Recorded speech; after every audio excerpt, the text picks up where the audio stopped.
Welcome to the North Idaho Experience. In today's episode, Eric and I sit down with Charlene Phipps. She's a current city council member in Spirit Lake, Idaho, and she's running for mayor of Spirit Lake, Idaho. Great conversation with her. She's deeply knowledgeable about some of the issues that Spirit Lake is facing. It is a beautiful small town America, like the quintessential small town America, as you might picture in your mind, population of 2,500-ish, and just a unique place here that is ripe for opportunity, I think. So great conversation. Listen up and remember to get out and vote on November 4th. If you guys enjoy this podcast, please, if you are thinking about making the move to North Idaho or currently live here and need to sell, our real estate team specializes in helping conservative families find their freedom right here in North Idaho.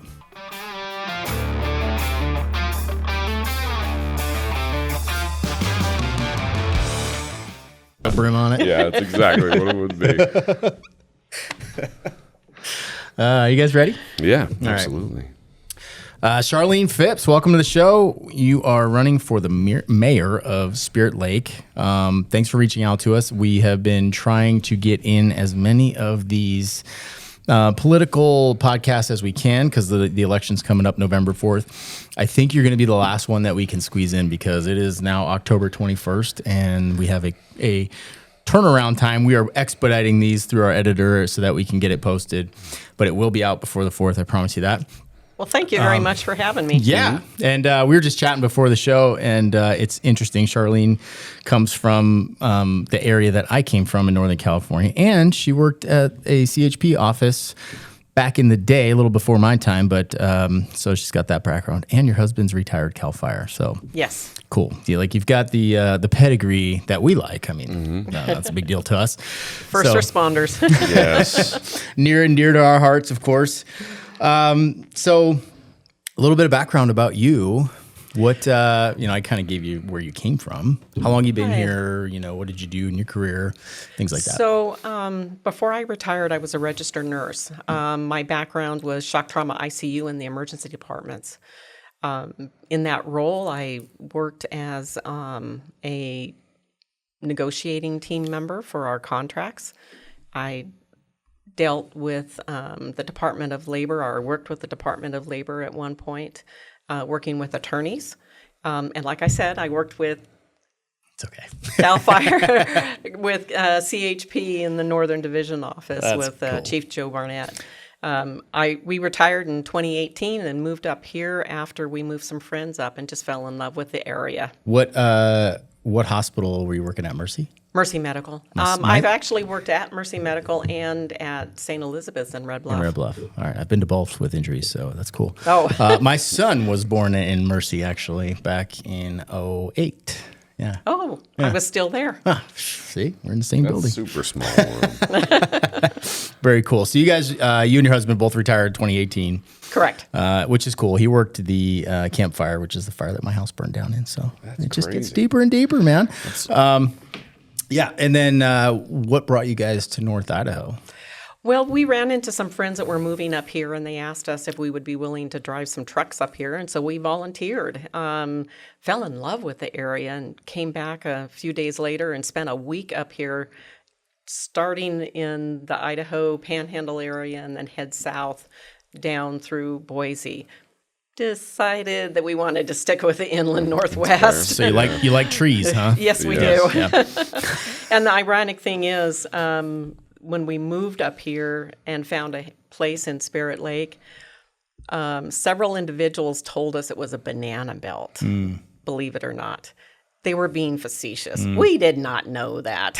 Not so much. No, Spirit Lake gets snow a belt, lot maybe? of snow. Maybe a snow belt. Yes. Oh, yeah. They used the wrong term, I think. I think they were just being a little facetious, and we didn't catch up on it. So the first year we had quite a bit of snow, so it was an eye-opening. Do you have acreage? Just a half acre. Half acre, okay. Yeah. How was that adjustment first winter, snowfall? Interesting. Because you lived in Cottonwood, you said? Yes. So anybody out there familiar with Cottonwood, it is hot and dry in the summer and then rainy in the winter. That's pretty accurate. And right? a very unlimited. I mean, you never ever get snow. If you do, it might be a little trace on the ground. And then the whole world shuts down. Yeah, yes, an inch and everything's closed. There are no plow trucks. Yeah. Nope. So that's a big change. Yes, it was. It was an eye-opening. But we actually moved up here in September. Absolutely love our neighbors. We've got great neighbors, which is very, very good. And then my daughter and her family followed us up on Christmas Day that same year and moved in with us and spent some time with us in the house. And so it was nice to have all the grandkids here. That is very common. It starts with one family member, and then another one comes, and another one comes. We talk about that all the time. If you're the first one to come up, just be prepared. People will want to come visit. You might want a fourth bedroom, right? Then when they do come up, they tend to really, really fall in love with it themselves. And that first one sets the foundation, and the rest kind of branch off and move up here also. Yeah, very much so. So you live in Spirit Lake? Yes, I do. We live right in downtown, there on 10th Street. My grandkids have been attending school, and they do sports. They're very, very involved in sports, and so it was kind of fun to be able to be real close and just be able to walk over to the school and watch them play softball or basketball or volleyball. That's the dream right there. Yeah, it was nice. That's Lakeland School District? Is That's that right? correct. Yeah, Timberlake High School. How old are they? My oldest graduated last year, and then we have a 15-year-old, a 13-year-old, and a 9-year-old. Yeah. No, that's a cool spot. I mean, all those fields, they absolutely committed to having sports fields and facilities and all that. And it's walking distance. The neighborhood's right across the street. It's so awesome. I mean, another couple moved up here with really young kids, and they live half a block from those parks. So they live there, right? There's always kids out playing. I love that. That's very much, Spirit Lake is, we talk about small town USA. North Idaho is still very much small town USA, but Spirit Lake is like tiny town USA. It's cool. When you say downtown, I chuckled a little bit. I was like, downtown Spirit Lake? There's like two businesses right there. Brickle But it's Creek cool. Coffee. Yes. Well, I better clarify. It's not downtown Spirit Lake. It's one of the main streets in the residential areas. Oh, yeah. Okay. So No, but the people in the community know where downtown is. I just don't live up there, so I don't know, but they know. They're like, yeah, it's that 2-block little spot right there on that residential It's street. cool. That's It's got downtown. some It old is brick neat. buildings, and I could it's see neat. that being a place for growth, where that downtown. I mean, it's already pretty rehabbed, right? I mean, there's some businesses and all of that. yes, but actually under this current administration, we're losing 4 businesses. Really? Yes, we've got them shutting down. I'm surprised by that, because it seems like the population must be growing. Well, we're kind of in a standstill with growth. I know why. Because of our moratorium on our That's sewer. on my list. That's- Yeah, and so we don't have the ability to grow. We do have a residential area that is going to be developed as soon as that moratorium is lifted, called Colton Acres, which is just to the east of 10th Street. Okay. They currently have sewer and water or sewer permits, I think, for like 36 homes that would be able to go in. Those are half-acre lots. That's Dom Construction Builds right there, right? That's correct. Yep. Okay.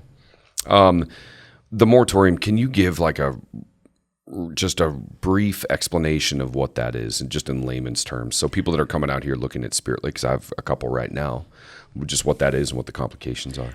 So basically, it just means that we can't do new builds. We are on a limit for our EDUs for our that are allowed to go into the pond, the sewer system. We don't expect to have that expanded or that lifted until 2029.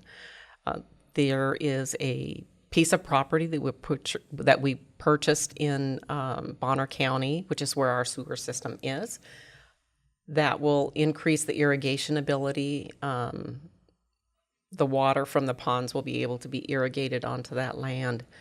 That won't be available until 2029. We have requested what they call a conditional use permit from Bonner County. That is part of the process. We don't have a timeline of when they may approve that. Do you serve in a capacity right now? Because you seem very knowledgeable on this. Are you on like, I'm on city council. Okay, all right. That's what I was yes, wondering. Okay. Yeah, I was elected to city council in November 2023. Okay. But actually, I ran twice. The first time I lost. And I think God was looking out for me because I ended up having medical problems and then my husband did. And I would have had to quit the council. Oh. And so I lost the first attempt and I've been on the council now for 2 years. Okay. That explains the knowledge. All right. And just from a small town, so two questions, but it's kind of interesting. So Bonner County, they haven't given you any sort of timeline on whether or not they're going to grant a permit. Are they? No, they have not. Are they required? Well, let me put it this way. Yeah. The city council doesn't know. Now, whether or not the mayor has that knowledge, I don't know. Got it. But they haven't communicated whether that's like tends to be favorable. Do they have to do any sort of environmental analysis? I mean, what goes into that decision-making process? Because that's such a huge domino to fall. Right. For I the do continued know growth of that the city. there is a lot of residents in the area that are upset about it because I'm not sure if you would want sewer water or wastewater irrigated in your backyard. Right. So basically, there are several rumors that I have heard that the residents in that area are very upset. They probably will have to have a public hearing. Don't quote me on this because I don't know for a fact what that process entails. All I do know is that our engineer and the mayor has submitted a request for the CUP. If it is approved, then the expansion of putting the piping and all of that will need to be completed and it will actually cross underneath 41. Mm-hmm. And so there's a lot more construction that needs to be done to get access to that area because I don't know if you've ever been down into Spirit Lake at all. Oh yeah. Oh, yeah. Okay, so as you go through Spirit Lake and you go down that hill, Where there's like the mini house builder on the yes, left. Okay. Yes. Well, just to the west of that is where our sewer system is. Okay. Yep. We have 5 ponds. That is, let me see how I want to say this. That has been in a system that has been that way from like 1970, I believe. And so it's very old fashioned, but they will have to access from that area underneath 41 because our property is to the east of 41. As you just go down that road a little bit, you go around the corner and you've got the new build for the storage. And as you go around that corner, then you'll see the brand new fencing that has gone up. I think that I is saw the it. land. I think there was a sign there when I drove by last time. Yes. Okay, I did see that. That is the land, and there's like 160 some odd acres or something that we've purchased in there. And that whole thing will be. Is there plans for like a sewage treatment plant at some point, or is that just too much to even think about? Well, it's funny that you said that. So I attended in May, the 2025 Rural Success Summit in Worley, Idaho. They had a session provided from the Lieutenant Governor, Scott Benke, and he and I, at a cocktail hour, had the opportunity to meet, and he gave me the name of a gentleman by the name of George Parsons who does what they call desert biotech, and it's not a new method because they use it on cruise ships, but it is a method that it limits the amount of waste that you get from sewer systems. I had this gentleman come up and provide a presentation to our mayor, our public works, and our engineer because this might have gotten us out of the moratorium in a much faster process. The original reception that I got from those individuals were very positive. They were very excited to have him to come up. When he made it up here, the reception that he received was the exact opposite. It was right out the gate. No, we can't do that. That's not feasible. There has to be another method because we are landlocked. We can't access and throw our waste our treated waste into a river system. Spirit Lake is totally landlocked. Spirit Lake itself is a self-contained, there's no outlet to that lake. And so we don't have the same abilities like Post Falls or Coeur d'Alene where they can put it into a river system and have it.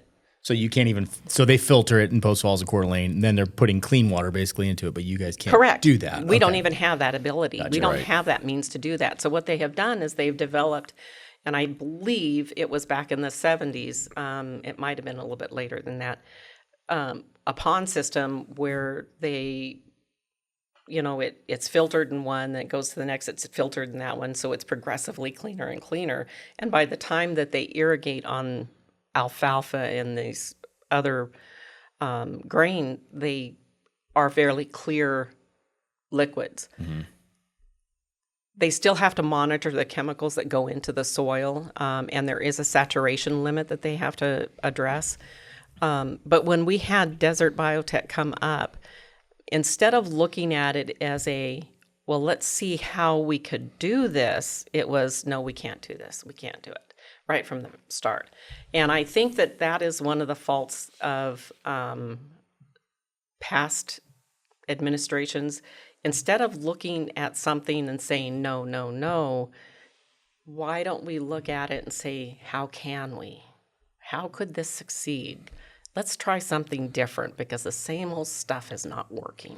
I don't think anyone's ever made a mistake by getting more information about something. So why wouldn't you just be open to that?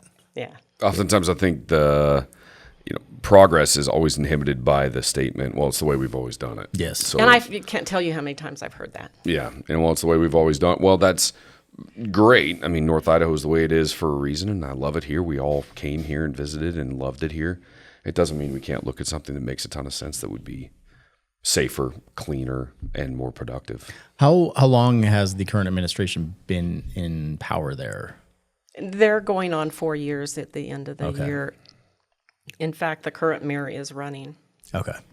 Is it just the two of you, or is anyone else? There's 4 of us. 4, okay. 4 running for office in Spirit. And this is just, I was more involved in Coeur d'Alene city politics. Just I was on our collective bargaining team and would go down and negotiate. So I was a little bit more familiar with that process. But for those out there like me that don't truly understand the nuances of small town government, what differences can you make as the mayor that you can't make as a council member? I think the opportunities. I have attended meetings and conferences and seminars for the last 6 months or so, trying to educate myself on what the role of a mayor would be. I've attended Main Street America, which if you've never heard of that, is what Coeur d'Alene participates in.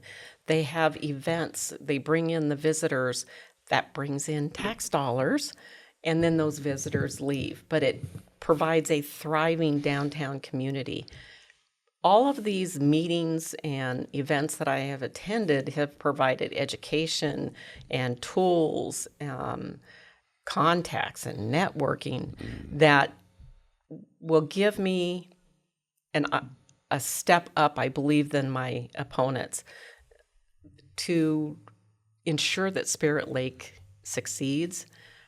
We had a gal by the name of Jenny Hemley from the Boise area that she is part of Idaho's Main Street America. She came up and visited I and the Spirit Lake Community Coalition members, and we did a walk downtown. Their goal is to promote small, rural, historical communities in America. They have resources, investments, investiture companies that deal with promoting businesses. And I think that is an opportunity that we can use to ensure that our businesses thrive and succeed, especially during the wintertime when most of the visitors leave.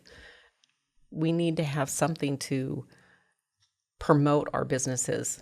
I would say easily 90% of the downtown corridor, those owners don't live in Spirit Lake. Oh. And so they don't have a voting means of voting in the candidate they would like. What I would like to do if I get elected is to have a business consortium that brings all of those business owners, everybody in Spirit Lake, even those owners that have, at their home where they do a home business. I want to bring those all together. Tell me what the city is doing wrong to the detriment of your business that is making sure that it's causing it to fail. Coeur d'Alene has that. Yeah, they have a business district that come in and they'll lobby for the benefit of their businesses for sure. Yeah, but I want, if you're going to give me a complaint, if you're going to give me an issue or a problem, tell me what the solution is. Do we need to change our city code? Should we be looking at it a little bit closer so it benefits the city instead of it causing an issue for a business? You are making way too much sense right now. Yeah. I'm just going to say that. I'm impressed that you took this time to look into what the actual job is. There was another candidate on here, I won't say any names, and we asked him what the mayor does, and he said, I'm not really sure. Yeah. And that struck at me. Well, it's kind of important to know what you're getting into, right? Yeah. Oh, yes. I actually was very fortunate. I attended a Northwest Community Development Institute. It was out of Boise. It was a week-long class. I received a scholarship from the Institute to attend. The fee was substantial. And then I received a grant from a Vista to attend, so they paid for me getting down there and staying at a hotel. And this program dealt with kind of informing grantsmanship, leadership, economic viabilities of small towns, what you can do to ensure that your community works and thrives.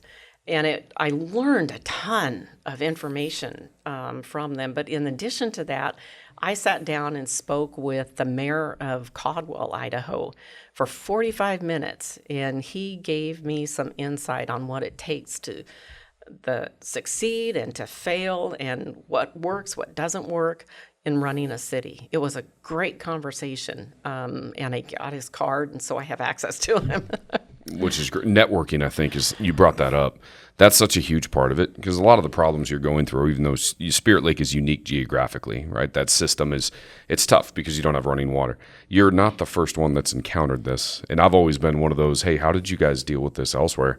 I'll give you credit. If it comes to fixing problems, I don't have an ego, right? How did you guys do this before? Networking's huge. Hey, you have a very similar town. How were you able to do this? On the front end, because you mentioned using a grant to go to training, I'd imagine for a treatment facility, the way that they did it back in the 20s with these ponds, I'd imagine there's probably a better way. There's got to be some form of a grant that would be better for the local area and environment and water table. I'd imagine there has to be something, because it's not unique just to Spirit Lake. After our conversation, I'm heavily involved in the Spirit Lake Community Coalition, which is a volunteer organization in the city. I was speaking with one of the individuals, and he suggested that we contact the universities and ask them, hey, do you think your students could come up with a solution to our sewer system? Hell yeah. See, I like that. Wouldn't this be a great educational tool if you can come up with something that would actually solve a real life situation? And so he's written a letter to the University of Washington and the University of Idaho. And we haven't heard back yet, but great idea. I'm not entirely sure that's what our current 4-year institutions of higher learning are pushing. Practical solutions to problems and actually applying knowledge. No, I'm kidding. Well, actually, we're kind of hoping that they do. No, I think there is some of that. I bash on colleges a lot just because I hate what they've turned into in the last 10 to 15 years, traditional colleges and institutions. But I hope that in this, what a great project. And then a lot of times you'll get creative ideas because they haven't been in the industry long enough to fall victim to. It's the way we've always done it. Well, I've never done it that way because I'm brand new. Well, here's modern technology and here's your solution. Yeah, exactly. Exactly. Is this moratorium on the sewer the biggest challenge that Spirit Lake is facing right now? Great question, dude. That is excellent. No, I don't think so. I think there is a variety, and it's going to be coming all at one time. The economy is not, we were told that we had to use the term softening right now. So the economy is softening, and I think that our ability to raise funds and to ensure that our revenue stays the same or isn't depleted is going to be a bigger issue in the coming years. There is a good chance that, looking at the market, looking at businesses, that we could go into a recession. And if that happens, our revenue, if it takes too much of a dip, we've got infrastructure that we are obligated to fund. We've got a police department, a public works, we've got a parks and rec, our cemetery, our parks, all of those public works, the sewer, the water, those all have to be funded. But we have to, as a city, learn to live within our means. That being said, I think we are not utilizing the big scope of the funding opportunities that are out there, like grants. We need to actively seek out grants for funding for things as simple as the new playground equipment for the parks. We have to think outside the box, look at other funding opportunities, because I'm not sure that our funding sources are going to be the same coming down in the next few years.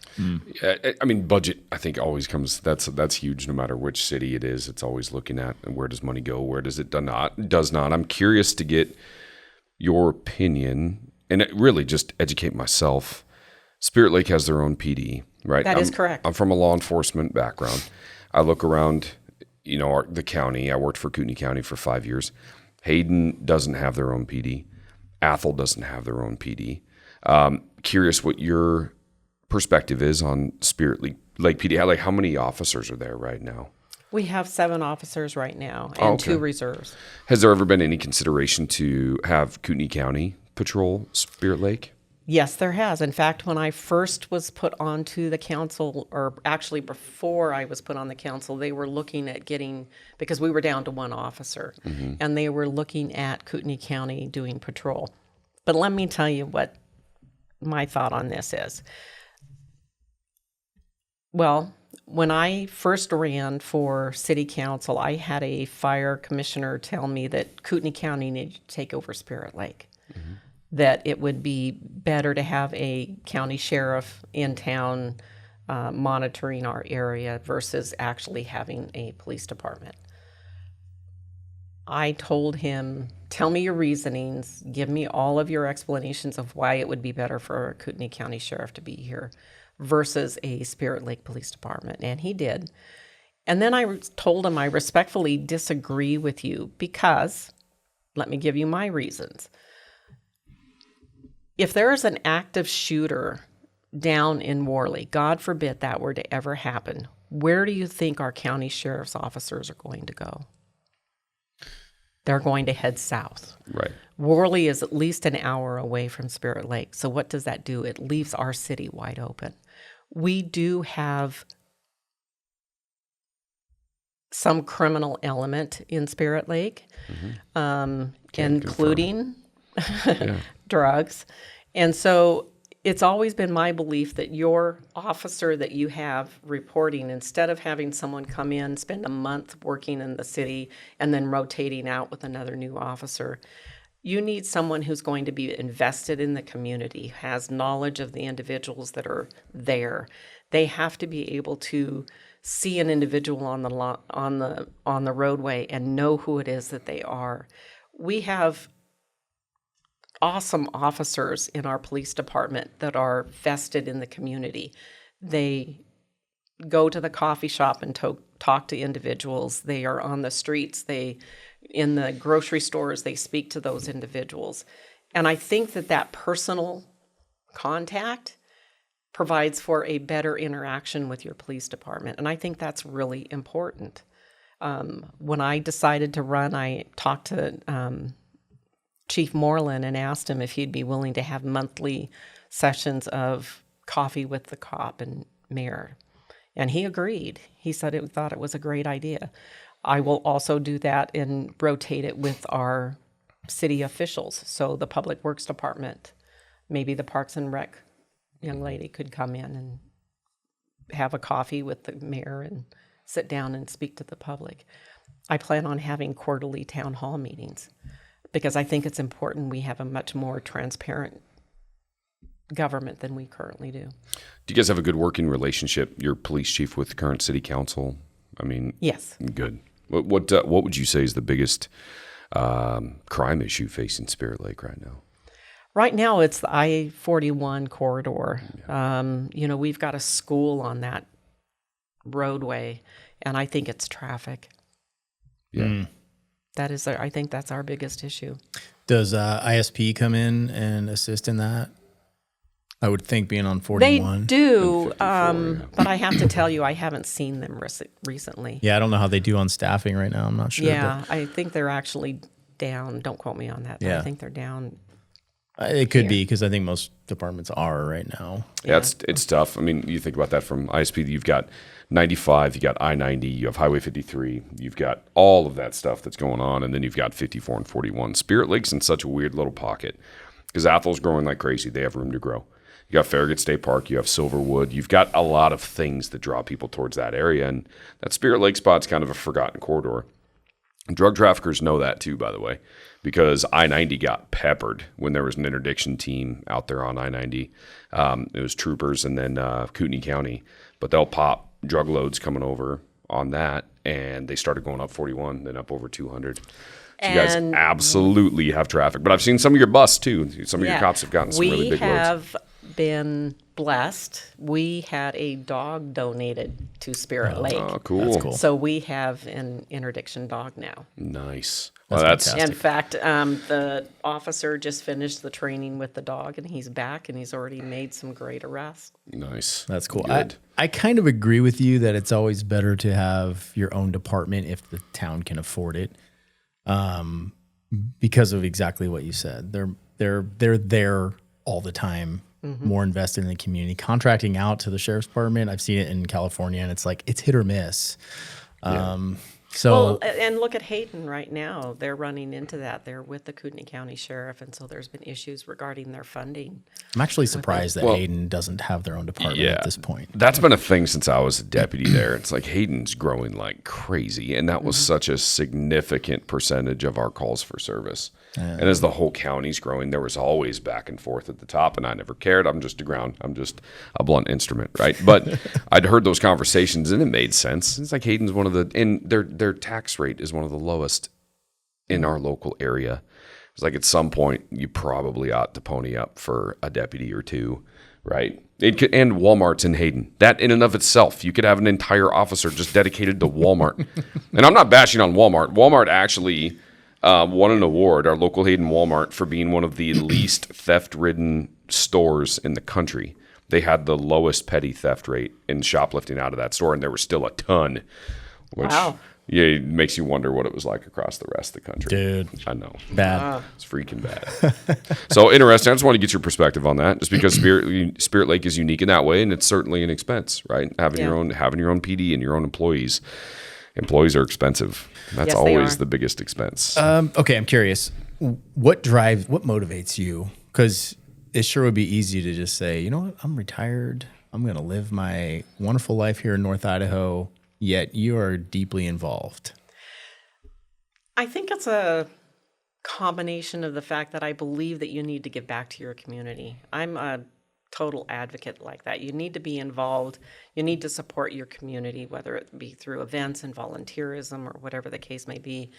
When I ran for city council, I started getting myself involved with a lot of the nonprofits that were in town, the Senior Center, the Spirit Lake Community Coalition, the Chamber of Commerce. Even though I didn't have a business, I wanted to see what was going on with our business owners. As a result of that, it's given me this drive to always give back. back in 2023, before I had been elected to city council, I had already been attending the senior center meals and talking with the seniors to find out what their biggest issues were in respect to the city. I had heard that their Meals on Wheels program was having some financial difficulty. So in a 3-week period of time, I developed what we call our silent auction, our Meals on Wheels silent auction. And we've done that for the last 3 years. We've raised over that period of time over $23,000 just for our senior center and our community center and our Meals on Wheels program. I think it is incumbent upon individuals to give back to the community. And I feel as an elected official, should do more. I'm getting redundant, but I'm just totally much an advocate for volunteering to improve your community. You can't just sit back and say, well, this is an issue, and then not do anything about it. You need to do something to solve the problem. Why sit back and just let things go? But I thought all the people that were moving here were ruining this state. Yeah.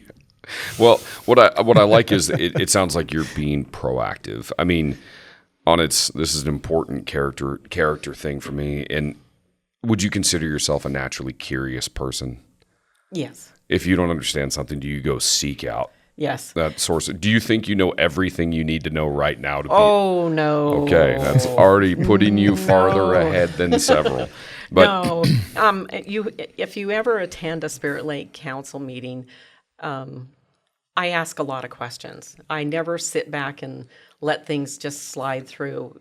If there's any doubt in my mind of an expenditure or an item that we're getting ready to pass, I want to know the reasons why, what it's for, question after question after question. In fact, probably 2 months ago, I made a move to approve what we call our consent calendar, which is the minutes and the payroll, or not the payroll, but the payables and that type of thing. And a fellow council individual seconded, and then I had one pipe up, "Do you mean to tell me you have no questions?" yeah. And I said, "Yeah, no, I don't this time." Nope, I got them all out on the front end. Yeah, I would. No, so don't. I'm actually, that is my very well known for asking questions. That helps fight the ideology of it's the way we've always done it. That's why I asked. Like, if you're naturally curious and you're like, well, why don't you show me something different?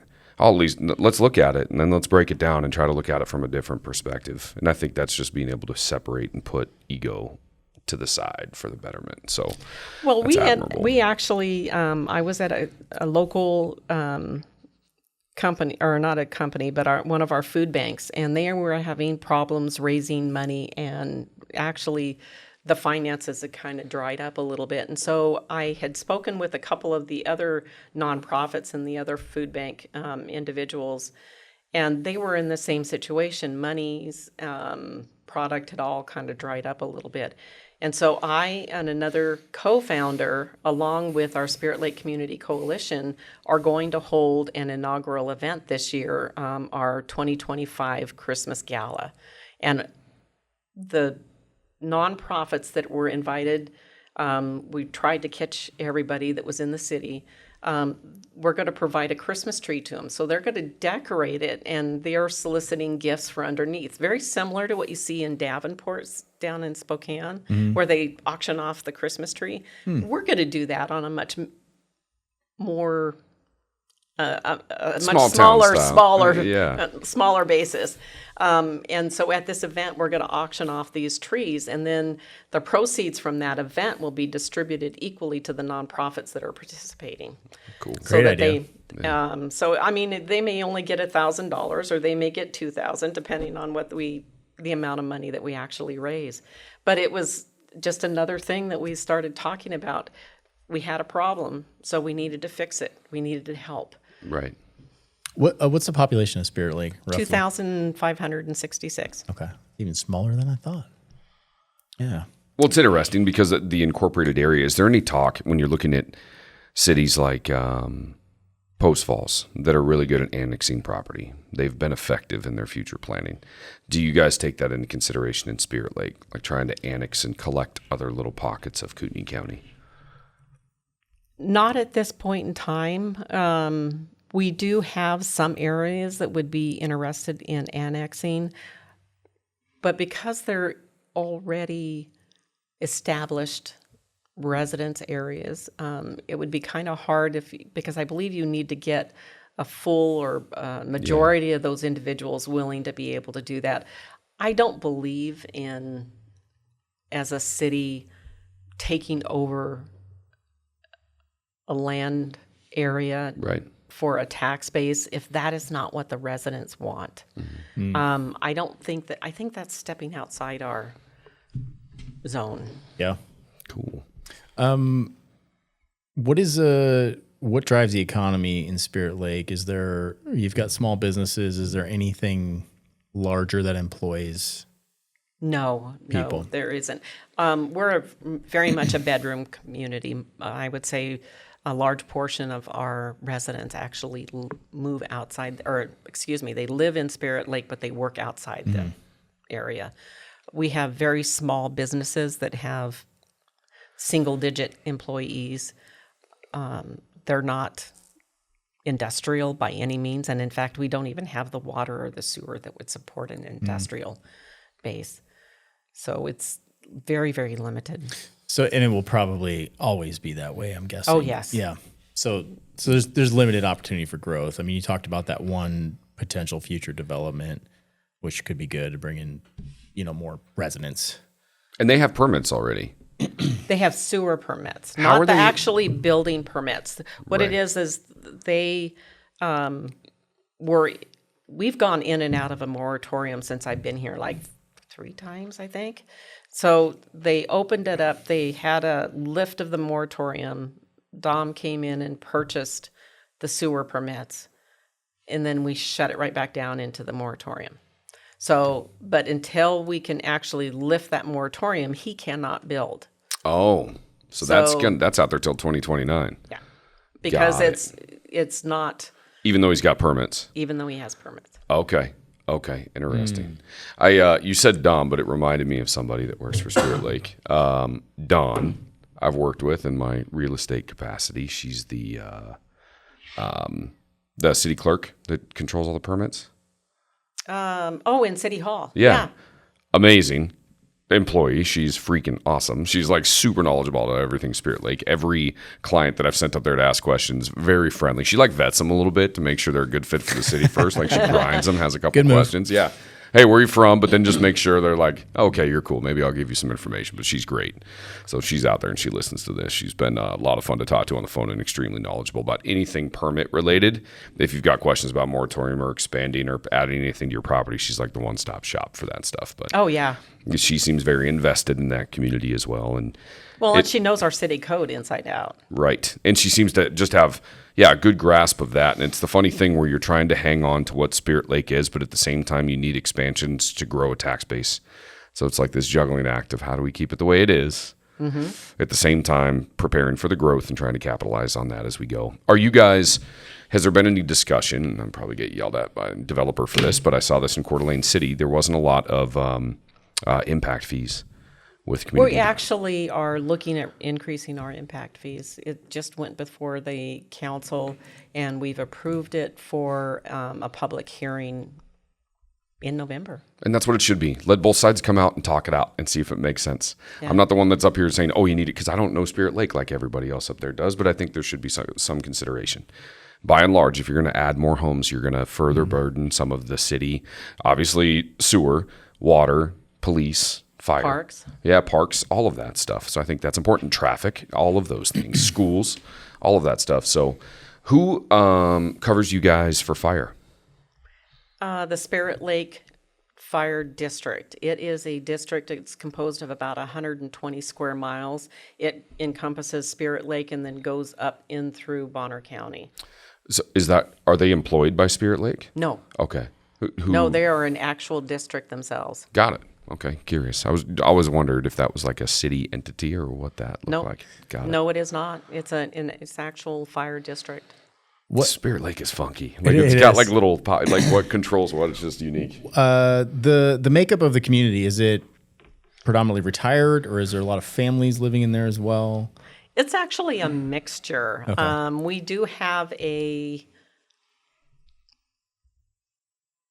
majority, I think, that are considered retirees. You would say they were over 60, 65.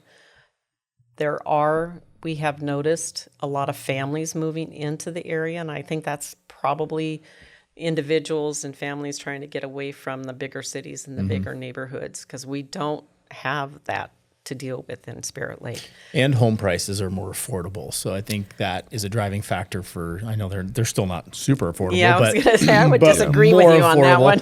than like Coeur d'Alene. So I think that's a driving factor for some families that just can't get into the market here. Compared to Coeur d'Alene City and compared to Hayden, it is.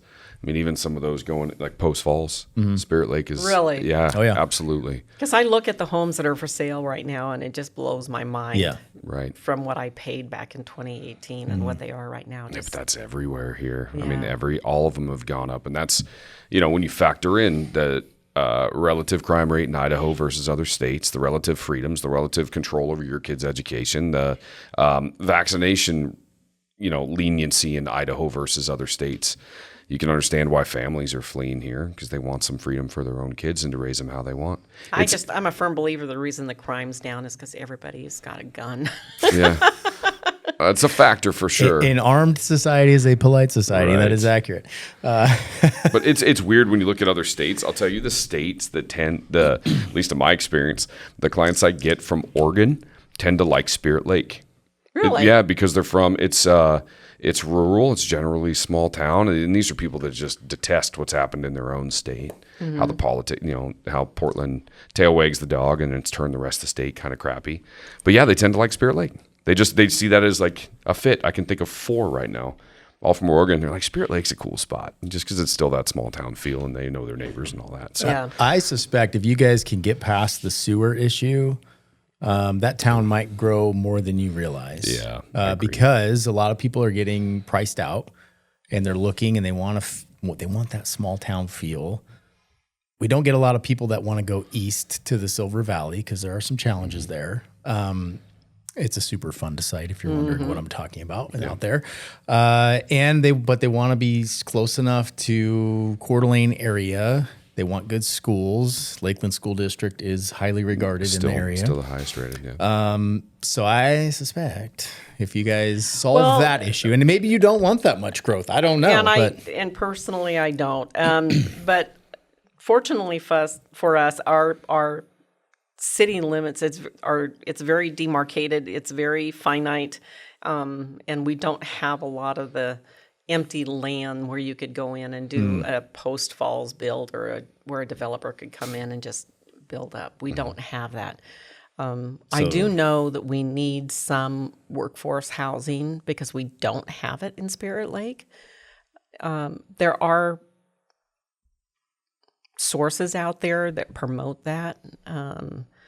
But personally, I don't want to see the growth. I would love for our businesses to grow because those are our tax base. I mean, our revenue sharing through July 15th or something was over $300,000. I know that doesn't seem like a lot, but for a small community, that runs several of our departments. And so I don't want to lose that tax base, that income tax or the tax sharing revenue that comes in from our businesses. And so the loss of those 3 businesses is going to be substantial. Right. I'm curious, and this is just me spitballing. This is just the way my brain works, and I apologize. What would your take be on like a, not a mass, but like a hotel in Spirit Lake? Let's say if there was one that wanted, because there's not one in Rathdrum, there's not one in Twin Lakes. There's the only one I'm even aware of is there's a little one in Blanchard where people have stayed before. Well, we have a small motel in town. Did you know that? Yeah, I've driven by. Yeah, it's right there by City Hall. Right. And Shannon, she runs that, and it's a very nice little hotel. To build up Yeah. a place. We just don't have that infrastructure. Oh, right. Well, yeah, the moratorium, it wouldn't happen. Well, but I just and mean in the future. it would even be our water. We currently are working on maintenance and fixing a well 6. It had some leaking issues, and so the contractor had to come in and do some repairs on that. We've got 2 more wells that need to be put in, but we're not topped out on our water. We don't have the water infrastructure at this point in time to do massive growth. Do you get much tourism from the lake? Yes, we do. Yeah. Washington. Oh, really? You would be surprised. You go in there and try to launch your boat in Washington. They come all the way up there, huh? It's Hauser because has the it's same one of the problem. few docking areas or launching areas that does not charge a fee. That's where I was just thinking of going there. Why not? It's not Fish and Game. It's the department doesn't want to be involved in that. It's because Eric has talked about this with Hauser. Hauser fills up with Washington residents too. Put a kiosk there, charge out-of-state residents a fee. And, I agree. A lot of them may go elsewhere, which can be good and bad to local businesses. I could see that. But they may still come, and then you're collecting revenue on people that don't live here, but still putting a burden on the systems that you guys have. Yeah, and it sounds like I don't want everybody to get charged to go recreate, right? But the simple truth is, if somebody comes there and they pay a little bit of a fee, they're going to tend to be the type that are going to be a lot more respectful of that area, which sounds weird, but that's just the truth. Yeah. I've seen that at Hauser over and over, where our own citizens can't even use the launch on weekends. And then they park all the way. There's no respect for any of the local townspeople. They're parked along city streets. It's super dangerous. Do you guys have a park down there at the boat launch? Yes, we do. Yeah, so I'm sure that gets crazy crowded with people from out of the Yeah. area as well, to where the locals can't even use it. That's unfortunate. There's got to be a creative solution for that. I've said that for Hauser Lake at the same time. You come up with something good, you let me know, because we're going to mirror that down in Hauser. I think that needs to get addressed. Eric Boardman for mayor of Hauser. Negative, dude. There was already a sign in my yard once as a joke. I'm not going to do it. Too many skeletons in my closet. Whatever. No, very cool. Yeah, and I'm guessing that tourism is good for the downtown business. Oh, it is. There, right? Don't get me wrong. I love the tourists. Yeah. Right. Come in, spend your tax dollars, and then Right. go. I'm okay with that. Yeah. Yeah. No, but also just please respect the city that you're going to visit. That's Yes. what I would say. Respect the people that live there. You're going there because it's peaceful and you don't have to worry about your car get broken into. Just say thank you, right? And patronize the local establishments. Help, because that's literally going to buy notepads and clothes for their kids. These are small town businesses. Yes. That's not going to some big corporate America. This is literally putting food on their table. So Yep. patronize the local And that's what I would establishments. prefer, mom and pop stores. Yeah. If we have new businesses come in, that's what I prefer. I don't want big organizations to no come Starbucks. in. No. No. Agreed. We already have 3 coffee shops. Right. I hit one every time I go through. I go to the Brickle Creek. Yeah. Yeah. Oh, Yep. so we have 4 actually, because I forgot about the jitters on the near Jeffy's Oh, yeah. Jiffy Stop. Yeah, good old jitters. Does Spirit Lake have like a master plan, 2050? So our comp plan is in the process of being worked up. We actually are going to have a public hearing on the comp plan in November, along with the impact fees. And that will be voted on probably in November for completion. That is the first time that we've had a comprehensive plan updated since 2007. Yeah. So we're a little out of date. Yeah. What's the overall vision, or your vision? My vision is I want a vibrant downtown. That is what I would really like to see. I want to support our businesses so we have taxes coming in so we can support our infrastructure. If we can't keep our businesses, it's going to be like a town in the Midwest that's all boarded up. You're going to find that families leave because they don't have any businesses downtown to support. I don't want to see that happen. That's one of the reasons why we've been talking to Main Street America, trying to get that designation so we can get that support that so our businesses can thrive. I would love to be able to see our city working within its means for its budget, that so we don't have concerns about supporting the infrastructure. We need to work hard in ensuring that we live within our means.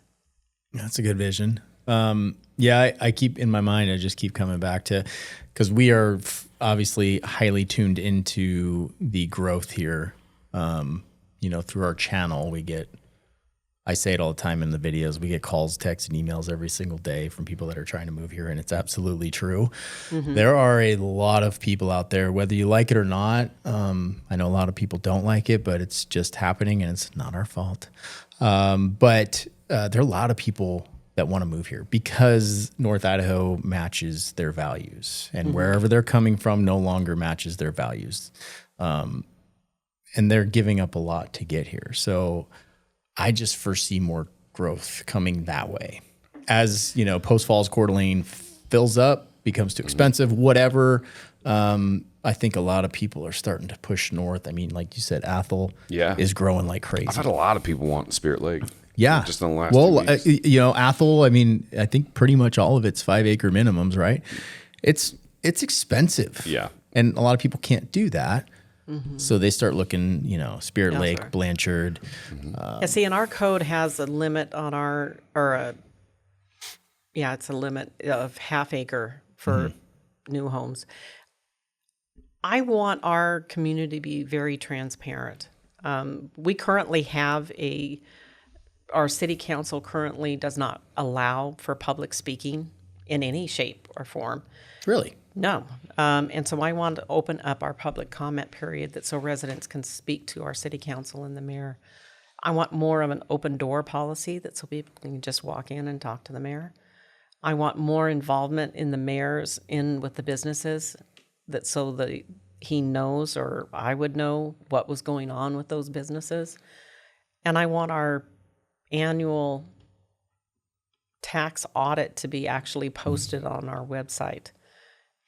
Currently, it is not. If you want to look at the annual audit, you have to go into City Hall to review it. Well, that's somebody that doesn't want to see or doesn't want to hear those issues, right? Like that's just pushing those out of the way. I don't like when people bottleneck their sources of information. What better way to get information than open it up? Right. Right. And hear constructive criticism. You have to have criticism. You have to have the confidence in order to hear that. Yes. And then adapt. And thick skin. You'll get some people that they're going to come vent, and you can't make them happy. You can't make everybody happy. No. And I'm very well aware of that, but I still think it is necessary for politicians and elected officials to listen to your constituents. How can you not do that except for at a public meeting? You need to have people openly be able to express what's going on. Maybe you could stop a problem from occurring if you got ahead of it. Yeah, preventative, vice corrective. Yeah, just listen. Right. And I'm a firm believer in that. And I will open that back up and say, hey, tell us what's on your mind. And you know what? They can be courteous. You can be civil. There is no reason to get angry and yell and they should scream. Be. Yeah. But you can control that. That's easily controlled. Yeah. How is the race going so far? Are there polls? Do you have any? Oh, no. No idea. No, we're too small for that. Yeah, I figured, but okay. We actually tonight are having a Meet Your Candidate event. It is at 7:00 at the junior high school, and the doors open at 6:30. Okay. Cool. The city council candidates and the mayoral candidates will be there. I hope that's well attended. I'd love to see that and hope that is well attended. Yeah. Voters need to be informed. An informed population is a healthy one, and they got to be able to ask those direct questions. And I have been posting it like crazy. Good. We talked about this a little bit before the podcast, but your thoughts on the people that are moving into this state. You have two camps from what I see, and I'll speak on my personal experience because we get a lot of comments on our YouTube channel, right? There are those that are from here, born and raised, and a lot of times they're very resistant to people moving here from out of state because I think there's a false narrative, and maybe it was this way at one time. I don't think it's this way now, that the people that are moving here are going to change this state like where they came from, and that I personally disagree with that. What are your thoughts on that? I agree with you. I think the majority of the individuals that I've seen that have moved into the area are very conservative. I'm a conservative. I am Republican. Yes, I voted for Trump. Yeah. I do think that the majority of the people that are moving into the area are conservative. I believe strongly in the First, Second Amendment and the 14th Amendment. I believe you have a right to free speech. And that's one of the reasons, too, why I want to open up the city council meetings. But I don't think that people moving in is a bad thing because it gives you a different perspective. And that same old is not working. So let's look at the alternatives. Let's open up the box and see what else we can achieve.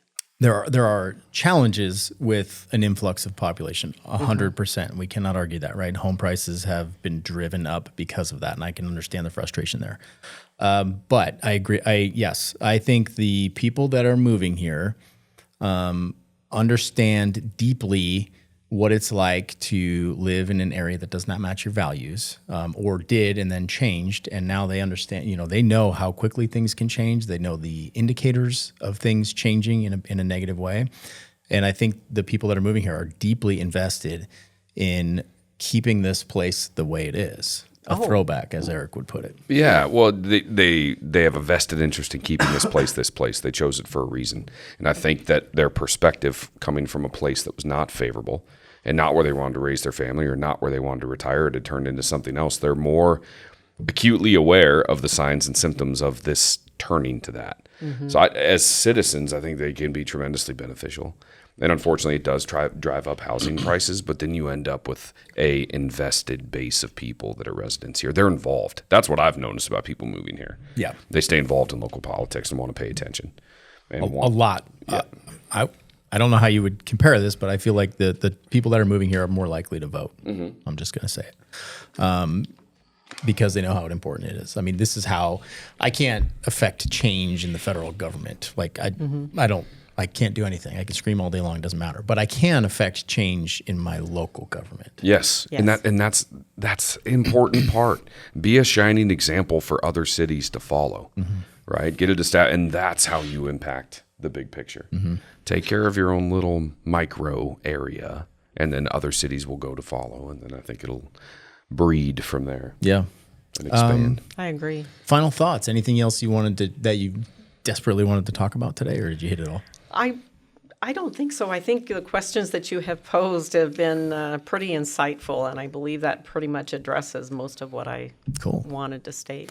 Well, I appreciate people like yourself that are articulate, curious, invested, and obviously you're doing the work to learn the job, and you've answered every question we've had. You know what's going on in the city. That's a big deal. And your willingness to come onto a forum like this, because I think without any idea what you're getting into. Right. Very true. I had no heads up. Yeah, but it's really easy for anybody to come up with like a 5-minute canned statement about who they are and what they believe that probably wasn't written by them or was written by ChatGPT. But I think that's going to be what separates people's ability, with AI. What's going to separate people is their ability to articulate verbally. And I think podcasts require that because whatever you had, right, you come in and you get different questions and then it's just you.